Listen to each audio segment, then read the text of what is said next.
pleasure to welcome to the podium the winner of the LSO Public Service Award for this year, Dr. Maurice Bitran.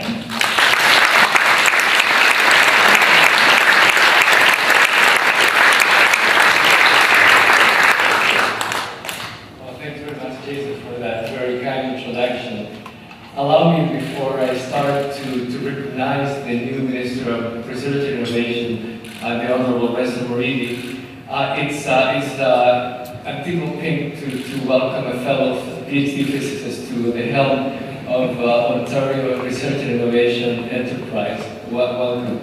Dr. Maurice and I first crossed paths, we were reminiscing a moment ago, over 20 years ago. We were both working in radiation safety, and we were both probably fairly recent immigrants to this great country. So it's great to encounter you here again.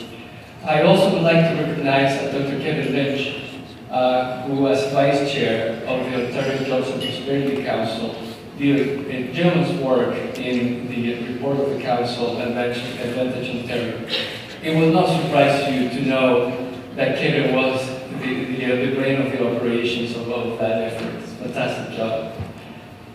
To Life Sciences Ontario, thank you so much for this wonderful and totally unexpected award. I'm really very touched and honored. Je voudrais remercier sincèrement les organisateurs de cet événement magnifique. Merci beaucoup. Thanks to the excellence of its researchers, the entrepreneurship of its industry, and the support of the Ontario government in a sustained form, Ontario Life Sciences stand today as a paradigm of what partnerships between academia, business, and government can accomplish. Tonight, I would like to take you briefly to an earlier time in this great partnership.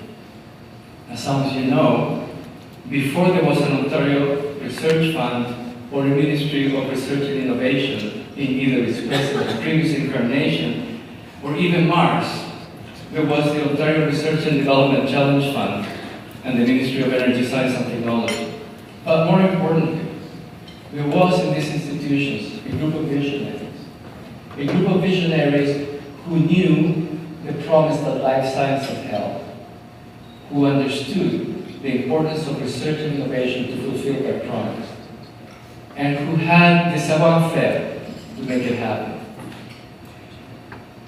I'm talking about Dr. Cal Stiller, Chair of the Challenge Fund Board, Dr. Lou Sabinovich, Chair of the Medical Panel, and board members such as Michael Burley, who sadly is no longer with us, David Lindsay, Gord Surgener, Bart Miller, Dale Patterson, and others.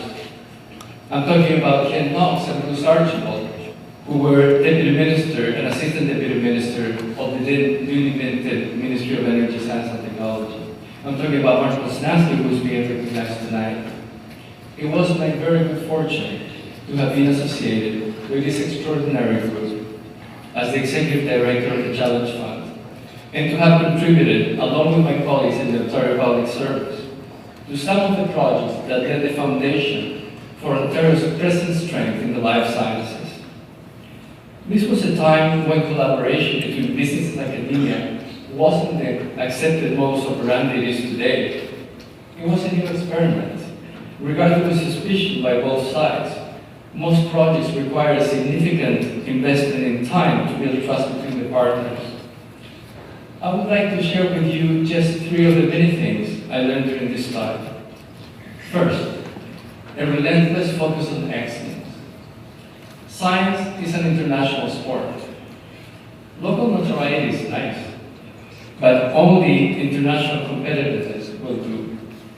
Second, life sciences are a societal venture.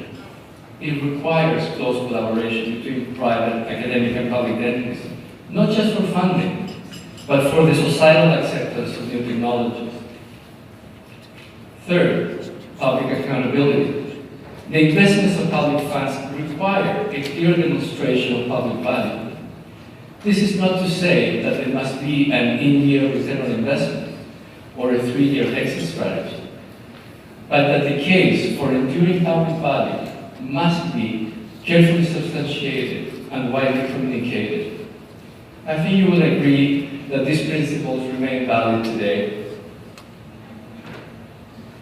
Ontario Life Sciences have a great history of accomplishments, and with your commitment, and with Life Sciences Ontario as its unified voice, they have an even brighter future.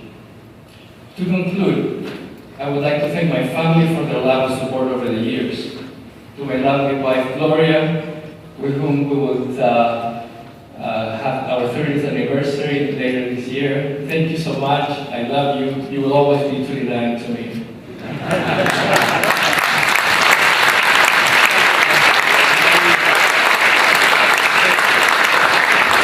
To our wonderful children, Jonathan and Michelle, who unfortunately couldn't be here tonight. And I also want to thank my parents, Cora Carreño and Raul Bitran, of blessed memory, who instilled in me and in my brothers and sisters the love of learning and of public service. Thank you very much. Merci beaucoup.